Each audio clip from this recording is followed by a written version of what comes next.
নমস্কার বন্ধুরা, আমি শিপ্রা মাতৃ গার্মেন্টসের পক্ষ থেকে দেখো তোমাদের জন্য নিয়ে চলে এসেছি কিছু ব্র্যান্ডেড কুর্তি কালেকশন।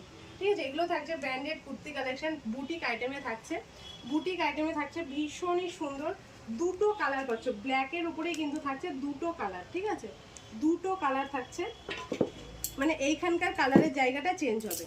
এইখানটায় থাকছে পুরোটা কাঁথা স্টিচ করা, দেখে নাও এখানটায় যাচ্ছে কিন্তু পুরোটা কাঁথা স্টিচ করা, ভীষণ সুন্দর। কিন্তু গলার এখানটাতেও থাকছে কাঁথা স্টিচ করা। কাছ থেকে দেখিয়ে দিতে বলবো, একটু কাছ থেকে দেখিয়ে দাও। দেখো ভীষণ সুন্দর কাঁথা স্টিচটা করা থাকছে, হেভি সুন্দর। কালারটা দেখো, এখানকার ডিজাইনটা থাকছে প্যাচওয়ার্কে যাচ্ছে, ভীষণই সুন্দর। কিন্তু সাইজ যাচ্ছে এক্সেল আর ডবল এক্সেল, সাইজ থাকছে এক্সেল আর ডবল এক্সেল। এরকম কালেকশন তোমরা পেতে চাইলে মাতৃ গার্মেন্টসের সাথে যোগাযোগ করতে পারো। স্ক্রিনে ফোন নাম্বার দেওয়া থাকবে, ডেসক্রিপশন বক্সে ফোন নাম্বার দেওয়া থাকবে, সেখান থেকে তোমরা যোগাযোগ করে আমার কাছ থেকে কিন্তু জিনিস কেনাকাটা করতে পারো।